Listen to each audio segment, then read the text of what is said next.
It takes a lot of ingredients to fix or build a car, like cooking, but without the frozen dinner easy way out. eBay Motors has 122 million parts. It's always the right fitment, so you can follow any recipe to a T. Whether it's a vintage Italian coupe that's classic like Grandma's meatballs or a German luxury car that's as complicated as Oma's rouladen, to cook up something great in the garage, use the eBay Motors app or visit ebaymotors.com. Let's ride. Holidays are here, and so is fashionable fitness. Gift yourself a Samsung Galaxy Z Flip 3 5G, a phone that folds in half to literally stand on its own. Pair it with the Galaxy Watch 4 for ultimate wellness and wow factor. Check health stats, flex personal records. Over 90 activities can be tracked, like biking, swimming, golfing, and more. Invest in yourself with tech made to crush goals. Holidays open up with Galaxy. Shop it all at Samsung.com. 5G connection and availability may vary. Check with carrier. Products sold separately.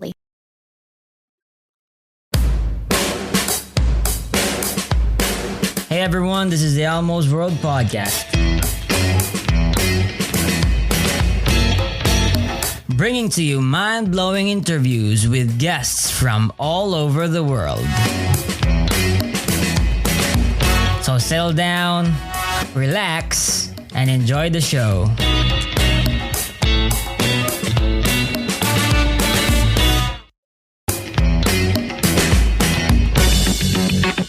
Oh yeah, by the way, if you like the podcast, please support Elmo's World Podcast on Patreon. Your support is what helps the podcast improve more and more. That's what I am.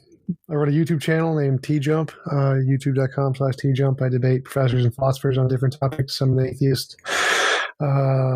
Yeah. That's Cool. That's me. Cool. Yeah, so my first question would be, when in your own personal worldview, does atheism entail nihilism, or do you have to produce some sort of existential meaning in your life, or rather, would it be somewhat, I guess, an intuition kind of existentialism, where you just accept your reality right now? So, this is my reality. I'm gonna live it. You know. No, it does not entail nihilism. I believe there is objective meaning, purpose, value, morality, all those things. Most philosophers do. You don't need a God for any of that. There's lots of different ideologies that can produce those things. Okay, but do you believe in one specific ideology that works for you? Because, or does it like come from different philosophical approaches? I have my own ideology. I wrote a model of morality and epistemology, and I use those as my basis of meaning and purpose and everything else. Okay, that's awesome. Can you talk more about that? And I would love to understand especially the ontology of it. That would be really great. All right. So, morality is an higher order emergent property, kind of like fitness. So animals that can survive in more environments or have a greater level of fitness than animals that can't. That's an objective feature of the world. It's not up to opinion. It's something that exists, and what it measures is the relationship between the animals and the environment. Morality is a lot like that. It's a measurement of interactions between different agents in an environment, just like fitness is a measure of the ability for the organism to survive in an environment. So morality is essentially an emergent property like that, and that's how it can be objective without it being grounded in a God. It's just not really too hard to get that. Mm-hmm. Okay, but I still find it hard to think about how this measurement works. What is its nature? Is it some sort of like, and when you say it's emergent, is it some sort of like conscious I don't know, a compass in our brains? Where does it lie? Where is it inherent? So do you know what fitness is in biology? Mm-hmm. So it's like fitness. Fitness is just a description of how certain animals can survive in the environment. Morality is the same thing. It's just a description of how agents interact with one another. That's what it is. It's not grounded in anything. It's just an emergent property of interactions. So in a way, you that it will include the harm principle there. That whatever is harmful to me, that's bad, and whatever is not harmful to me or others, that's good. Is that it? It's about involuntary imposition of will. Fitness is about harm. That's just an analogy. So it isn't about harm. It's about consent or agency, those kinds of things. When uh, when you talk about voluntary, is it involuntary consent? So that does it mean that Yeah. everything should lie on me having enthusiastic voluntary consent, especially for example if I decide to go into a vat but in that vat contains all happiness hormones injected to my brain every time. It produces a sort of matrix of paradise for me, and then because I didn't go into that vat voluntarily, that would be wrong or like immoral. Is that how it works? Sort of. So yeah, if you force someone to go into a vat that would make them feel chemical happiness no matter what, without their consent, yes, that would be immoral. The idea would be is that every person there should be no involuntary position of will. So it should be impossible for any person to force any other person to do anything they don't agree to. That would be the basic premise of the morality, the definition of what morality should be or whatever. But I think there's a problem there though, because for example, if I were someone in the vat and I didn't know that I was put in a vat, how would I know? Because it seems that its nature is purely subjective in my opinion. So if I never knew that I was put in a vat, how would I know that it was wrong for me to be put in this vat? Yeah, it's right. It's right or wrong, independent of whether or not you know it. So it doesn't matter if you know it. Like, you could kill someone in their sleep and they wouldn't know it. It would still be wrong, even if they never knew it. How? I still can't get into the on why it's wrong. Because for example, if I myself am the measurement of if something is good or bad because of my voluntary consent and the not the harm principle, but more of fitness, I guess.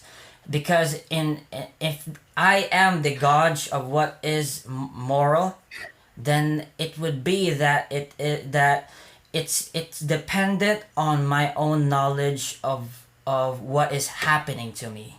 You know, I could say that if I knew that I was put in the No. vat, then that would be wrong. But if I didn't know anything about, if I didn't know that someone was for example bullying me in the internet, then I wouldn't know if it was wrong or right. No, it's not dependent on knowing. Things can be immoral regardless of whether or not you know them. You're confusing epistemology with ontology. Epistemology is what we know, and ontology is what is the case. So it's like the sun exists whether or not we know it exists or not. Morality exists whether we know it exists or not. So things are moral or immoral, independent of whether or not we know they are or not. It's not, morality isn't right or wrong because we know it. We know it is just a recognition of the fact it's right or wrong. So things aren't right or wrong because we know them. Okay. Well, now that you mentioned epistemology, I would like to ask then, how do you where does how does your knowledge of this objective morality from your perspective come from? Is it some sort of rationalistic argument, or from more of an empirical understanding of the world? It's definitely empirical. So we have an experience of moral intuition and moral progress. And we're trying to explain what are those things. That's what morality is. We have this moral intuition and moral progress. We want to know what is the cause of that. Maybe it's a god, maybe it's emergent property, maybe it's some kind of abstract object, who knows. And so we come up with hypotheses to explain these phenomenon, and then we use those hypotheses to make predictions, and then if the predictions are confirmed, that's good evidence of your hypothesis. So my hypothesis is that it's a higher order emergent property. I make predictions about what the intuition will be in the future, and if those are correct, that's good evidence that my hypothesis is correct. Cool. But then I guess then if it's empirical, right? So what if I never arrived at this empirical understanding of this principle?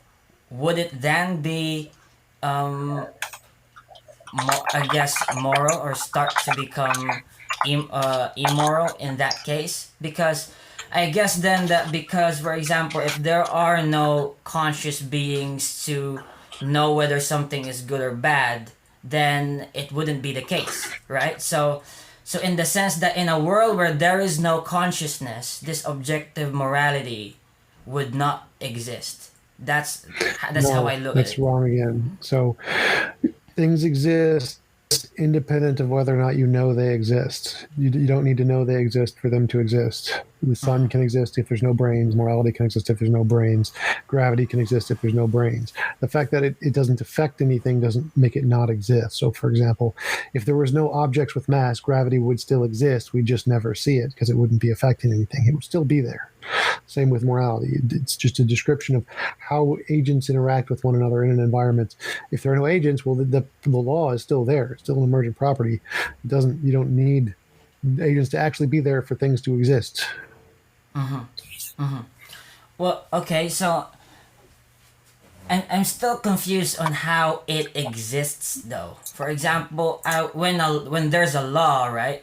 A law would be just paper. A law would be just a social agreement, which is socially constructed, but it wouldn't necessarily. I'm talking about natural laws, so like the law of gravity kind of a thing, not written laws. Okay.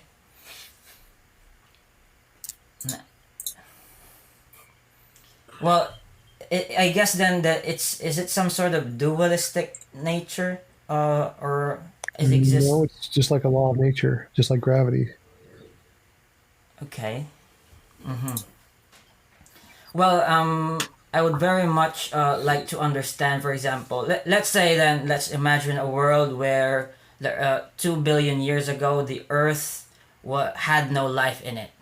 Would this objective morality that you believe in still exist, or it have been pre-existing since the singularity of the Big Bang?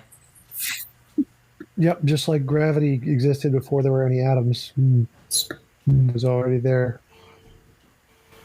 But okay, so I guess then that when but how does it start? So it's I don't know how to ask this, but I guess that there would be no use for this objective morality at that time, because there would be no, I guess, no beings to be to hold or have moral or immoral actions, right? Yeah, just like at the beginning of the Big Bang, there were only photons, and so nothing was affected by gravity. So gravity didn't have any use at that point, but it still existed. So whether or not it has any use doesn't make a difference to whether or not it exists. Okay. Then I want to talk about, for example, how it is applied in a normal everyday life. Okay, for example, if I were to let's apply it to the trolley problem. I guess that would be very easy to do. Okay, so if I chose, for example, to save the 5 and sacrifice 1, how would I know if something I did is wrong or right? You look at the models. You say we have moral intuition and moral progress. You plot them out and say, well, what is the pattern that describes what these are doing? And so if we look at the pattern, we say any involuntary imposition of will is bad, and we imagine the extreme of that, which would be the best of all possible worlds. And so you can take any moral situation like the trolley problem, imagine you're in the best of all possible worlds, and then say, well, what would be the ideal thing you could do there? So essentially, you imagine you have infinite power, and then what would be the best thing you could do in the situation? It would be, so in the trolley problem where you have a train barreling down the tracks, it's going to hit 5 people, and there's a switch, and it could go to 1 person. If you're all powerful, then the most moral thing to do is just to teleport the people out of the way, or to teleport the train out of the way, or to stop the train. So that's the moral thing to do, is to save all lives. Now you apply the pragmatic limitations. We're not all powerful, so we obviously can't do that.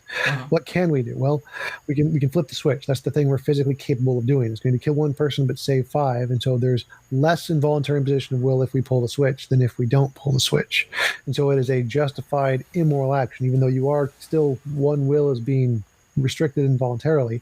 That's less than 5, so it's the best you can do given your limitation. So it's a justified immoral action, and then the action you should take is to save the 1. Okay. Save the 5. Sacrifice the 1. So it's more of then that in that situation the principle of utilitarianism is applied, or is that it supersedes all others, I guess. So because you have like a choice to save the 5, is that the case then? Utilitarianism applies when you are limited. So if you don't have all power, then you can't just do the most moral thing. Well, then you have a limitation. You can only do one thing, which is the least immoral thing. So in that case, utilitarianism does apply, because you can only do a certain amount of things. There's going to be a bad outcome no matter what. So you have to pick the least bad outcome.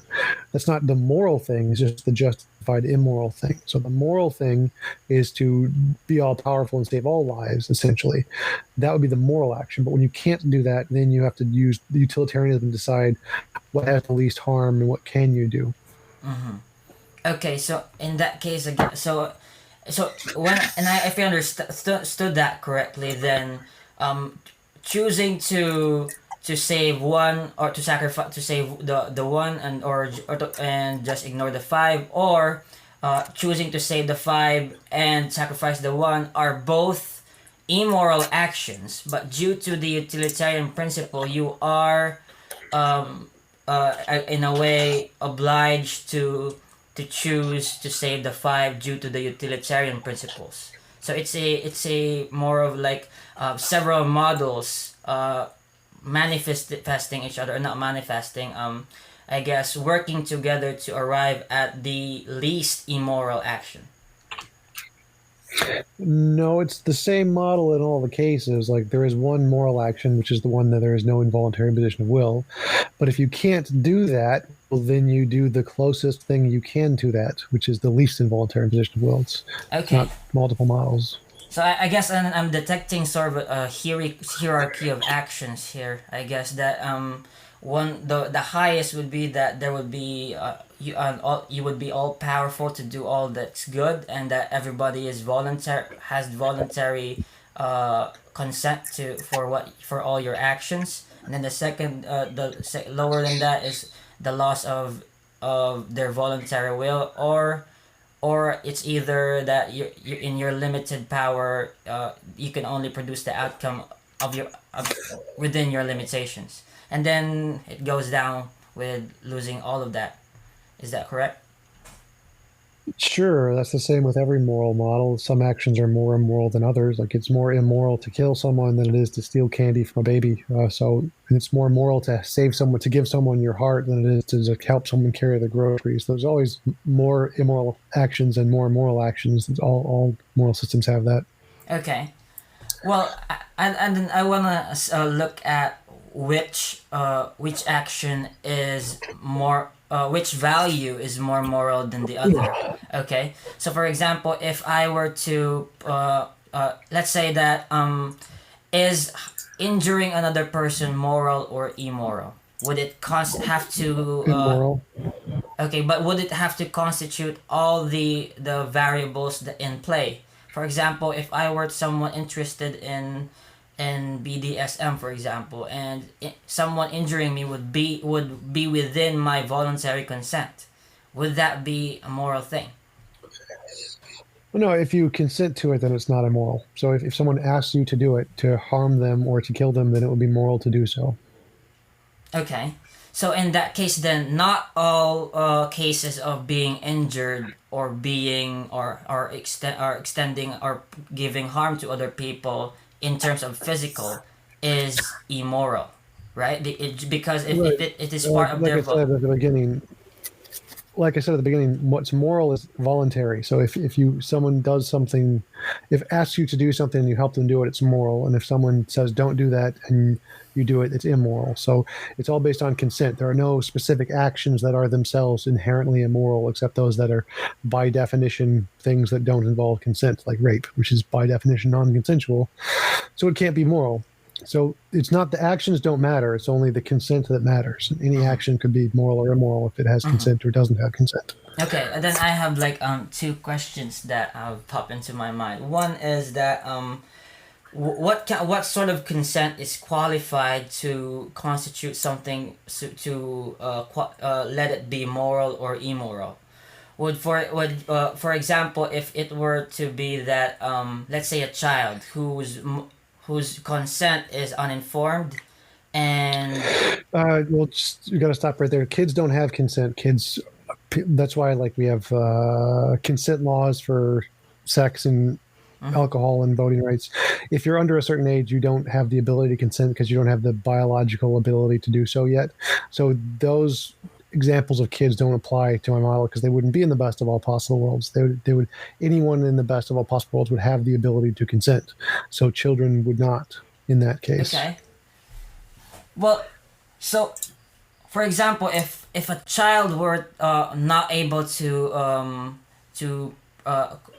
to say it or to have consent, to have voluntary consent, then how would you know if what you did to a child is moral or immoral? Would it come from your own decision making, I guess? No, it's the same system. So you'd say, if we were in the best of all possible worlds, that person would be an adult, and what should I do if that person was an adult? I should do whatever they consent to doing. Then you have to say, well, since it's a child, it doesn't realize that there's going to be natural consequences. Like, for example, if the child wants to eat ice cream, like 10 pounds of ice cream or whatever, and the child doesn't realize that if they eat 10 pounds of ice cream, that nature is going to have a huge imposition on their will, whether they intend it or not. They're even going to get diabetes or cold headaches or whatever.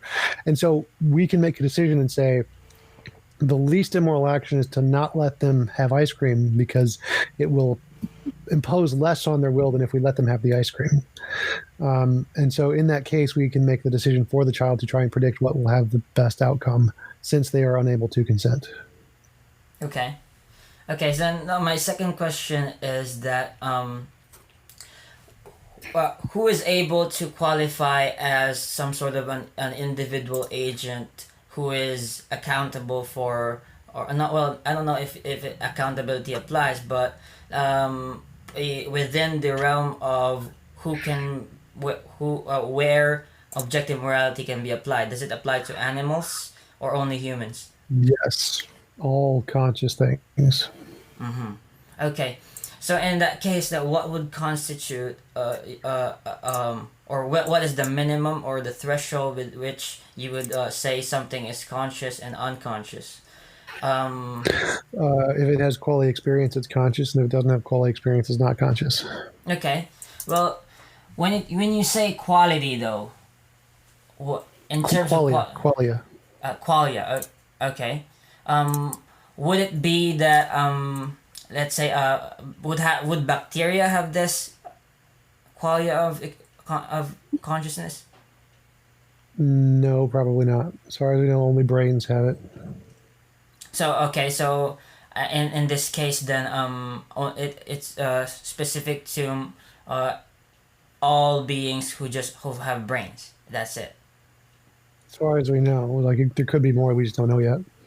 Okay, but in this case though, there are several models where for example in I guess in the theory of how consciousness emerged, it's sort of a panpsychistic view, which is that the whole universe is sort of conscious but for example, non-living things are more of are conscious to a very small degree.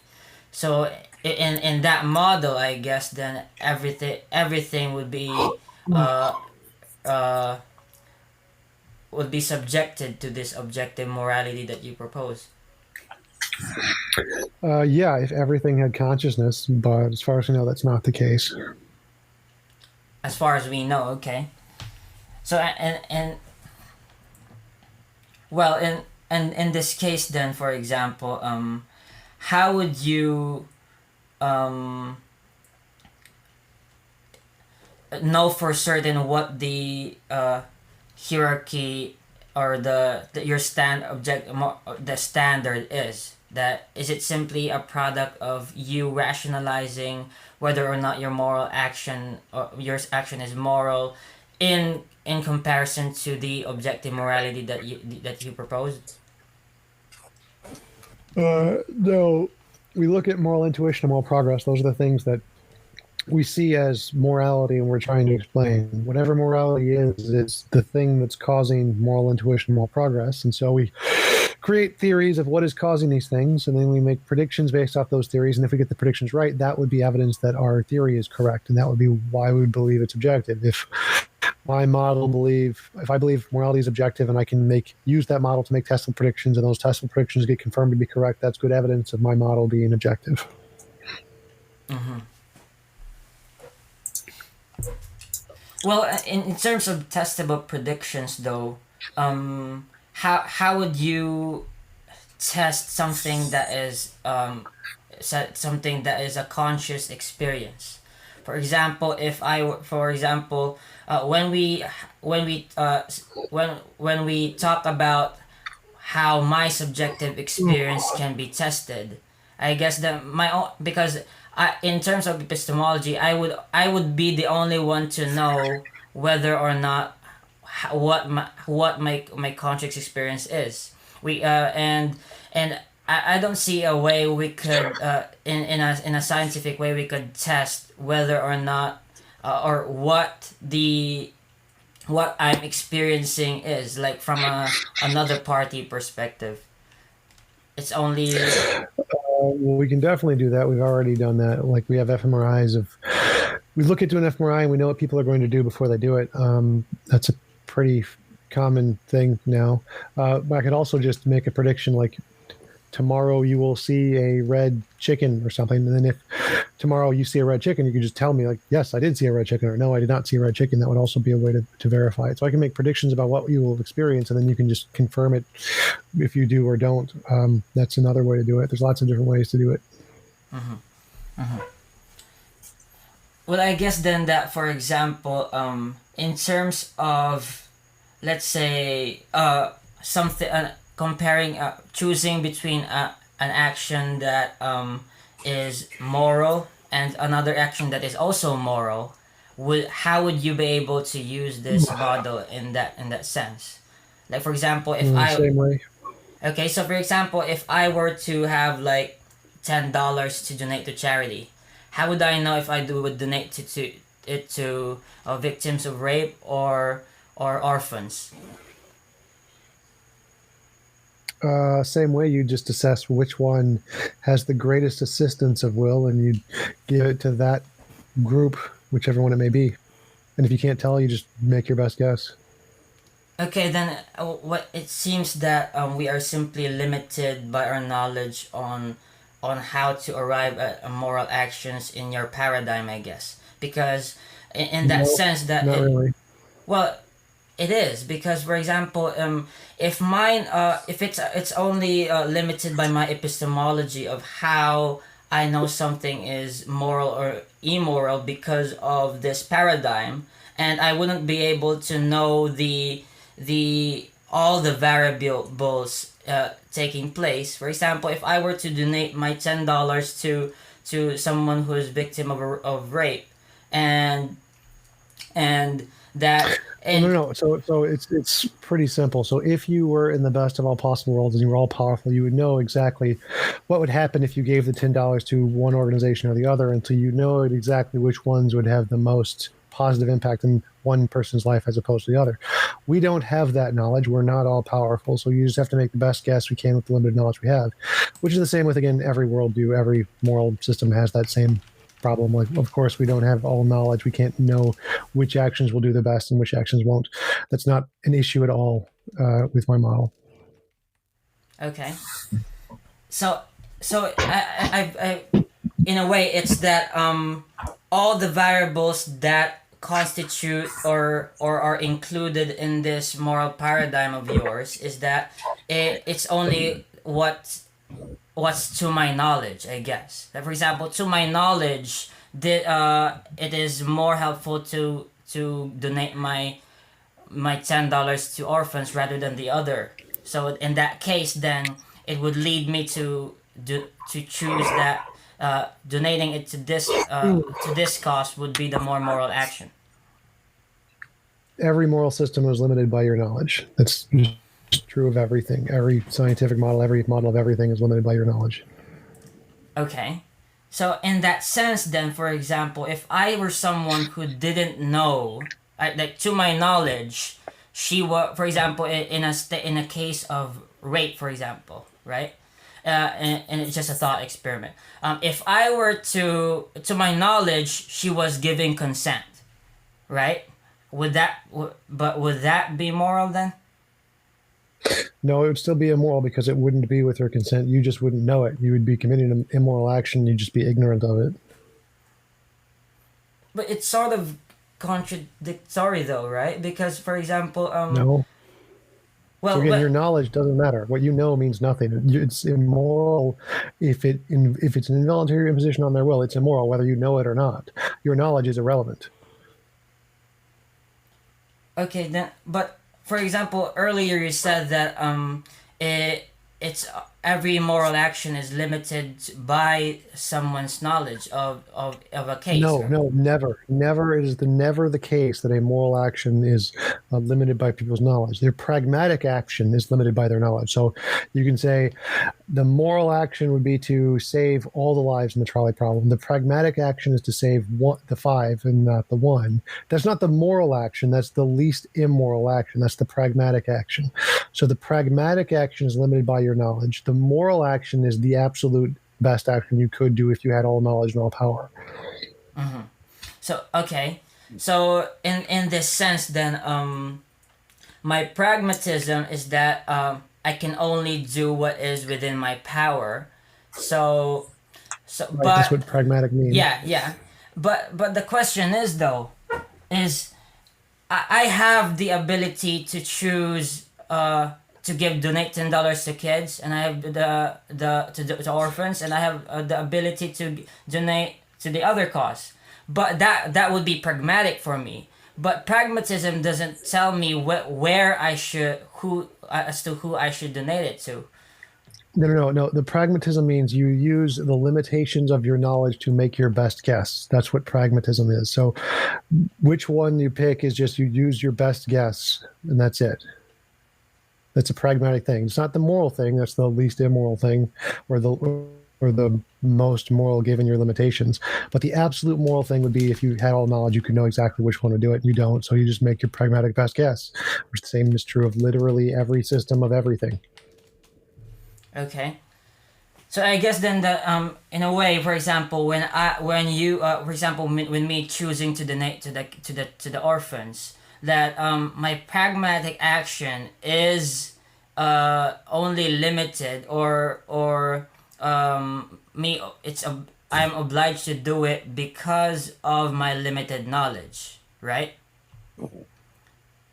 I have no idea what you mean. What? What? Because I do did. the one you think is the most moral.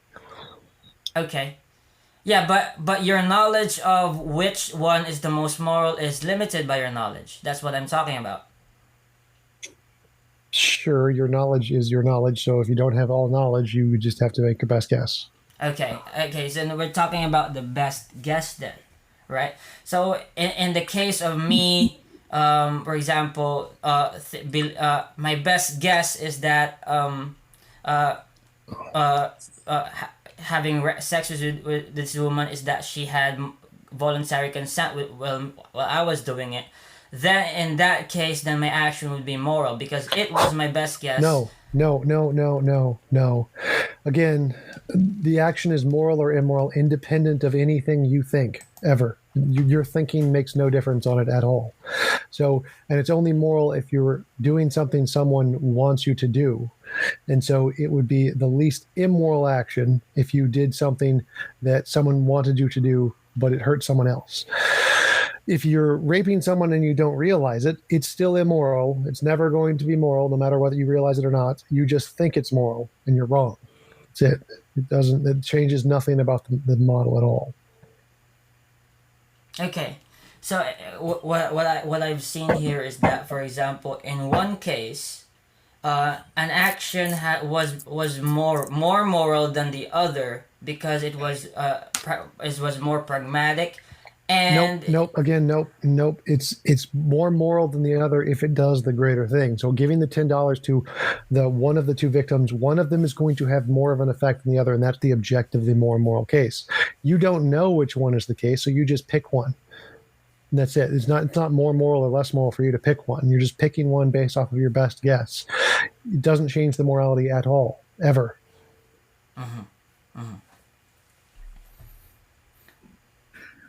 But, okay. Well, I can't seem to get a grasp of it, though, because it's sort of... Well, I'm sorry. I apologize if I can understand it.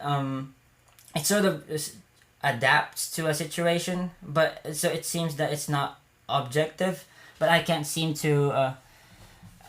No, that's obviously false. I mean, the fact that it can measure all situations makes it objective. The fact that your pragmatic limitations mean you can't do the objective thing doesn't have any difference to the objectivity. The fact that you can't run at the speed of light doesn't mean that there isn't a speed of light. Like, you can only run at like maybe 15 miles an hour if you're a really fast human because of your limitations. Your limitations don't affect the objectivity of the speed of light. So there's an objective standard, which is the objective morality. Your limitations have no impact on it whatsoever. You can just do the best you can with your limitations. That adapts to your limitations, obviously, because your speed is measured compared to the speed of light, but it doesn't change the objectivity at all. Like, you're confusing your limitations with the objective standard. Those are two different things. Okay, then I guess so I guess, for example, my understanding is that there is an objective morality or law outside of my own knowledge, and that whatever my knowledge is does not affect this law. And then my actions, which are limited by my own knowledge of what this objective moral action is not, I guess, can only be moral if it fits this standard. So, for example, I said before that it's my best guess that in comparison to what I think this objective moral standard says, that that donating to an orphan is better than donating to this other one. But how would I know that my action is moral? Because when comparing it to this objective standard might say the opposite of what I believe. So I would never really know if what my of what I think the objective standard is correct, right? With all things, you could always be wrong. Like, that's your knowledge doesn't change objective things. Things are true or false independent of your opinion or your thoughts or your limited knowledge. So you try to get your knowledge to conform to reality, and you do the best you can with your limited knowledge, and that's just true of all knowledge. You say, I have a hypothesis. If my hypothesis is true, I can make testable predictions. If they confirm, that's good evidence it's true, independent of your mind, and you can have a reason to believe it. Can you be certain? No, you don't need to be certain, but that's just the best you can do, and that's fine. Like, you're just bringing up absolute certainty. You don't need absolute certainty. You don't have absolute certainty. Even if you believe in a God, you don't have absolute certainty. You can be wrong about what the God says, and for the exact same thing. So literally every single ideology has the exact same problem. You can never be absolutely certain. It doesn't matter. You do the best you can with your limited knowledge. So okay then, I guess if I could repeat that, there's this objective morality standard, and I can only do what's best to my knowledge. So in that case, then I would guess that this objective morality or moral standard is actually sort of irrelevant, because um because we're always limited by our knowledge, and we'll never know what is the in the whole grand scheme of things, whether which one is more moral or not, right? In the we have no knowledge. No, again, the same thing applies to a God. So if there's a God, you can never know for certain there's a God. Does it make it irrelevant? No, obviously not. So, no. Well, I don't know if why you just started talking about God, but Because it's the exact same thing. Like the objectivity of God, if you never know it, you'll never be able to know God exists for certain. You just go based off of evidence. But does that mean God is irrelevant? No, obviously not. The same thing applies to morality. If you can't know it, it doesn't matter. It's still relevant. You do the best you can with your limited knowledge, just like you do with a God or any belief or any ideology or any system of knowledge at all. Like this, your questions don't make any sense. You're just saying, well, you don't have absolute certainty, therefore it's irrelevant. Like, obviously, that doesn't work for anything. I don't have absolute certainty. The sun won't rise tomorrow, but I'm still reasonably concerned to believe it. Religious people don't have absolute certainty for God. They can still believe it because it's still important. You don't need absolute certainty. Absolute certainty doesn't mean anything. Well, I'm really surprised why in a way why you're comparing this to God, but okay. Then we're talking about then the applicability of absolute certainty, because because if essentially whatever I think my knowledge of what of an action is if it's moral or immoral, then because of my limitedness, I would believe it's irrelevant, because okay, I might think this is right, I might think this is wrong, but the essentially I will never know, because it's uh I'm absolutely uncertain of it, right? Okay, so could you be wrong about what God believes? You believe that God says to not kill people or whatever. You could be wrong about what God believes, and you'll never know. Therefore, it's irrelevant. God is irrelevant. Well, I'm not talking about God here. I'm just talking about No, your argument is bad. It doesn't work for God or my morality. It fails for both. So saying if he's saying that you'll never know, therefore it's irrelevant. Well, then since you'll never know if you're right about God, then God is irrelevant by your definition. Well, I don't. Okay, I don't care about that. But I just want to talk about your objective moral standard, right? So in this Well, case, no, I'm proving why your argument doesn't work. Why it makes no sense. Saying whether or not you will or not know something or not doesn't matter to its truth. God exists, and whatever God says is moral is going to be moral whether you know it or not. And you're going to try to do the best you can, even though you don't know, and you will never have absolute certainty. You're going to try to do what you think is moral, and you're probably going to get some things wrong. But that doesn't mean God's morality is irrelevant just because you don't know it. The problem here is that you're not applying your own logic to your own worldview, so you don't see why it doesn't work. well, to me, for example, if I understood correctly, for example, you're right. It might be not totally irrelevant, because this objective morality does encompass all reality, right? But in terms of accountability, for example, to me, for example, if you because you started talking about God, divine command theory would say that would be relevant to me, because I know that I will be held accountable for my action, right? I think that's essentially why divine command is relevant, right? Because God will hold me accountable for my actions, whether it's What moral does that have to do with morality? yeah. So, like, if Hitler killed somebody, but he wasn't punished afterward, it's still immoral to kill somebody. Like, whether or not you're punished or judged after the fact is irrelevant to the morality. Things are good or bad in and of themselves. The judgment afterward is irrelevant to morality. It doesn't affect the morality at all. Okay, then in that sense, then, for example, again, I never know what if my action is moral or immoral in the grand scheme of things, and so then how would been I to me that whatever that objective morality says that my moral or immoral action is, that I will never know, because and at the end it would just be leave it it would just be left to me deciding for myself. No, that's wrong. Again, no. Again, you can know. It's just the same way you know with anything in science. You make testable predictions. If you're right, then you know. You now know. If you get them right, you know. You're done. Will you know with absolute certainty? No, you don't need to know with absolute certainty. Like we could be in the Matrix. Does that prove you wrong? No. It's still fine to know. You do not need absolute certainty. You can know with testable predictions. None of that is relevant.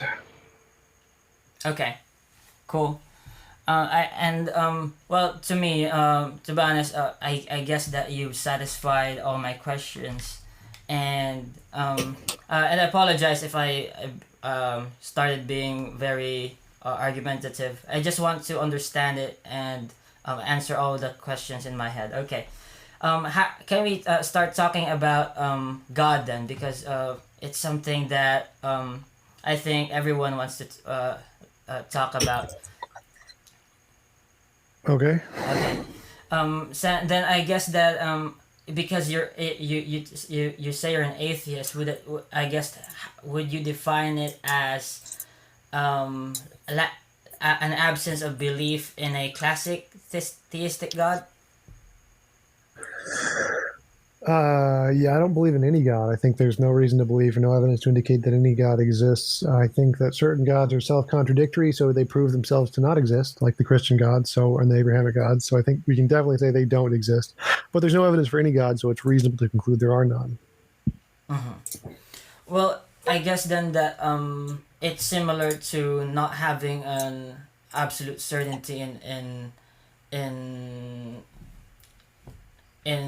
in your objective morality, because for example, you would never really know for certain whether or not there a God exists. So in that sense, it would have to be sort of an agnostic decision. So again, no, you can know things without absolute certainty. So you don't need absolute certainty to know things. Just it's called fallibilism. It's the consensus among all philosophers and all scientists. You do not need absolute certainty to know things. So anytime you bring up absolute certainty, that is not knowledge. That's something different. You can know things without absolute certainty. So I can know there's no gods without knowing with absolute certainty there's no gods. You don't need that.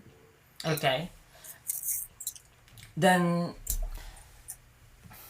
does it but how do you arrive at this position, or this stance where you have no reason to conclude that there is no God, but where do you start when in this thought process? There is no evidence. So there's no reason to believe in a God. Therefore, it's reasonable to conclude there are none. Well, but what are your what constitutes as evidence and not evidence, though, that there is a God? Testable predictions. So if you said, I believe there is a God, therefore we're going to do this experiment, like I'll pray to him and a gold brick will appear in front of me, and then you pray and a gold brick appears in front of you, that would be evidence. So just any testable predictions. It doesn't have to be a Okay. gold brick, it could be anything you want it to be. Okay, then in a way, it's sort of using the scientific method in order to test whether God exists or not, right? Sure. You can use the Okay. scientific method for anything supernatural, anything magical, mythical, all those things work for the scientific method. Okay, and what if the nature of something is purely does not or is not able to be tested by material evidence, and so or you can never really arrive at something due to empirical evidence? But would you say then Then that you would need to provide a different way. yeah, you would You need to provide. provide a different method to differentiate imagination from reality. Okay, then now that we're talking about, then I guess then the transcendental arguments would for God would apply here, because No. a lot of theists would agree with you that you can never arrive at God from purely empirical epistemological approaches. Sure, but the transcendental arguments don't do anything. So, in order for something to qualify as evidence, the reason I use novel testable predictions is that you need some way to differentiate imagination from reality. There are infinitely many imaginary things you can think of, and any of them could be the truth. But if you don't have any evidence to indicate that, then they're just as imaginary, just like the infinitely many other ones that are also imaginary. So you need some way to differentiate imagination from reality to count as evidence. I use novel testable predictions. If you can provide a different way, that's fine. The transcendental arguments do not do that. The transcendental arguments are just saying there are things in your imagination. That's full stop. So they don't say anything about reality. They just say, oh, there's math. That's in your imagination. Oh, there's logic. That's in your imagination. Oh, there's beauty and abstract objects and relations. All those are all in your imagination. So none of that's actually evidence that those things in your imagination exist in reality.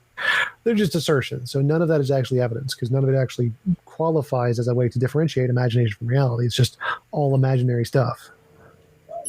So, but in that sense, then, for example, when you're talking about the transcendental arguments and okay, so I guess then that you're saying that just because an argument is valid doesn't mean that it corresponds to reality in a simple sense. Yeah.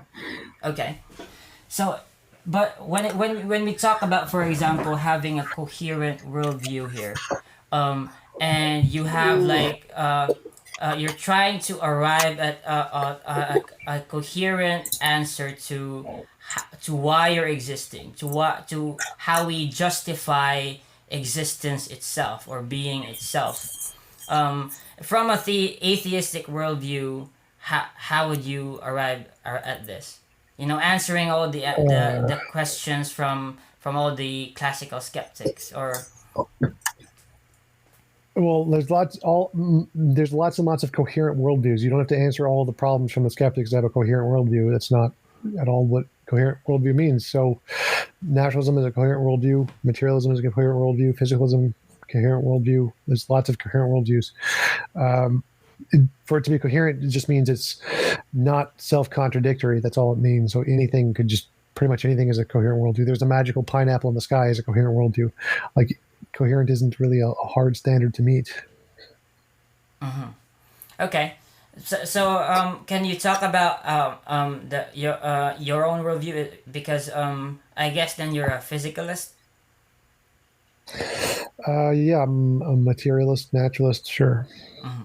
Okay, then when we talk about, for example, a necessary existence, how would you justify existence? The same way you would. I'd say there's a necessary existence. It's just a nature. Okay, that things just exist in that sense. They just not they don't, like, for example, they don't come from something or aren't caused by anything. They could actually just exist, right? Yeah, just like you think God does. There's uncreated, eternal, necessary thing. It's just nature, reality, no God. So then, for example, can we talk about the for example, the Kalam cosmological argument, right? Sure. Okay, so for example, when you have a finite universe, I'm not well. It's sort of infinite, but in the sense that did it have a beginning or an end? I happen to believe that it does have a beginning. And in physics, it's our universe had a beginning, not all universes had a beginning. So physics doesn't say the universe had a beginning, as in all universes are all natural things. It only says that our universe had a beginning. So in physics, nothing in physics says that nature had a beginning. It's just the specific universe we live in had a beginning. So in this worldview, then you would believe that there is no such thing as a beginning, only that it's both infinite, eternal, from the past to the future. Yeah, there was some natural thing before the universe. And another natural thing, so it's all infinite regress. No, one of them is a necessary thing. There's no infinite regress. But then because in terms of like a causal understanding of everything, because you say that there's something that exists before the universe, then how would you know that how that thing existed in the first place? Then you would have to argue that it existed before another thing. So is that how you justify it? What? We have the universe, and we know it had a beginning because of general and special relativity, the Yeah. Big Bang. And then we have other physics that shows before that there was other things, and those other things have certain properties, and that's how we get to what's before the Big Bang. Okay, so in that sense, then and then in terms of like for when you say that the universe had a beginning and it had a cause, then my question is that it does arrive at an infinite regress though, because then Well, so an infinite regress would say that everything has a cause. That's not what physics says. Physics says that our universe has a cause, and it could be caused by the multiverse, and the multiverse may not have a cause, and it may just be this stopping point, and it's the necessary thing. Or it could be emergent space-time as the cause, and that could be the stopping point, and there's nothing before that. Or it could be that there was the multiverse, and the multiverse was created by emergent space-time, and then that's the stopping point. Like there's lots of different ways to do it. One of them is the stopping point. It's not truly that difficult. well, so you're saying that the sort of the multiverse is eternal? It could be, or emergent space-time could be, or the amplitude-hedron could be. There's lots of things that could be. Okay. Then I don't know if there is a multiverse, or are you arguing for that right now? No, I'm just saying any of them could be. There's lots of different natural things that could be before the universe. Any of them could be necessary. Any of them could be created by some other thing before that. We don't know what the necessary thing is. It's just there's lots of different possibilities. Okay.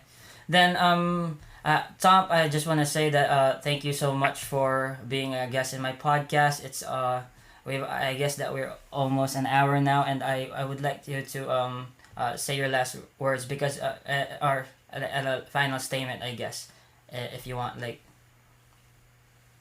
Sure. Thanks for having me on. It's a pleasure to be here. Talk to you guys later. Okay. Bye, man. See ya. So that's the end of it. Thanks for tuning in, guys. This is your host, Elmo Ador Jr. And thank you for listening in. And please subscribe. Please follow us on Facebook. Please follow this. Please. Thanks.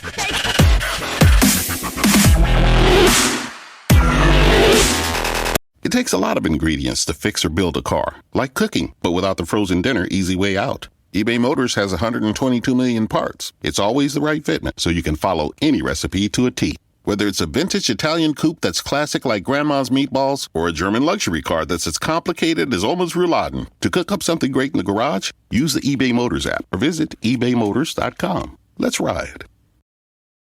Holidays are here, and so is fashionable fitness. Gift yourself a Samsung Galaxy Z Flip 3 5G, a phone that folds in half to literally stand on its own. Pair it with the Galaxy Watch 4 for ultimate wellness and wow factor. Check health stats, flex personal records. Over 90 activities can be tracked, like biking, swimming, golfing, and more. Invest in yourself with tech made to crush goals. Holidays open up with Galaxy. Shop it all at Samsung.com. 5G connection and availability may vary. Check with carrier. Products sold separately.